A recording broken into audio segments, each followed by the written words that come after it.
Compte rendu de la 4e réunion restreinte du gouvernement du jeudi 11 décembre 2025. Le président de la République, chef de l'État, a présidé ce jeudi 11 décembre 2025 à la Cité de l'Union africaine, conformément à l'article 54 de l'ordonnance 24/88 du 11 octobre 2024 portant organisation et fonctionnement du gouvernement, modalités de collaboration entre le président de la République, le gouvernement ainsi qu'entre les membres du gouvernement, la 4e réunion restreinte du gouvernement.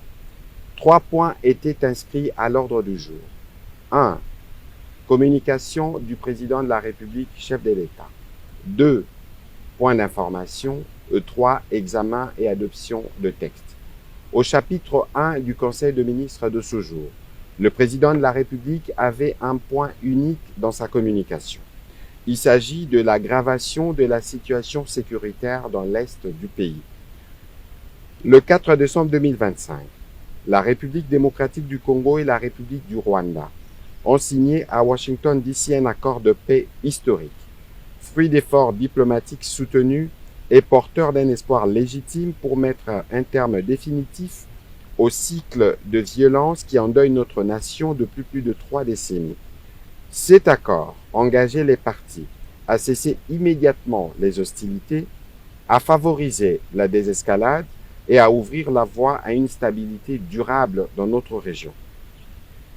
Cependant, le président de la République a déploré avec la plus grande fermeté que, à peine quelques jours après la signature de cet instrument, la République du Rwanda ait choisi de violer ses engagements.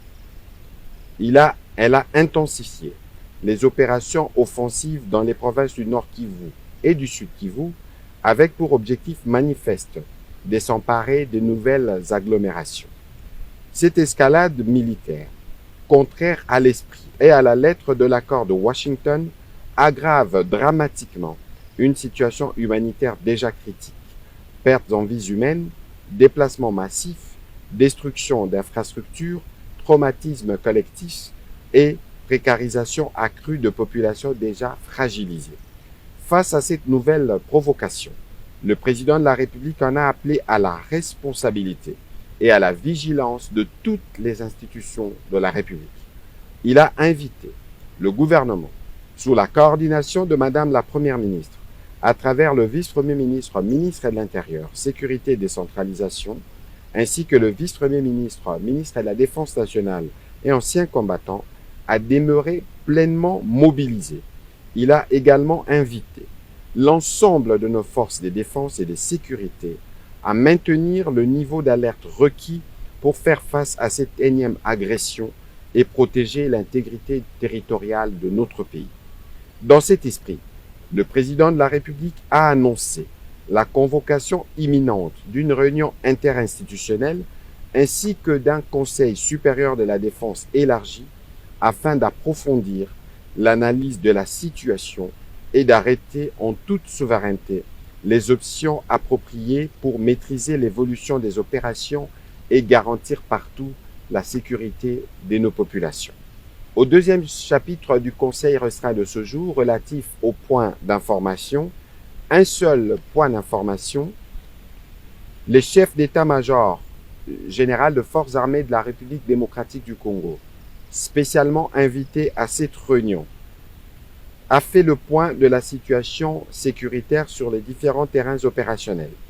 Il a informé le Conseil restreint des dispositions mises en place par l'armée pour garantir la sécurité et la protection du territoire, spécialement dans les zones attaquées par les forces rwandaises et leurs supplétifs.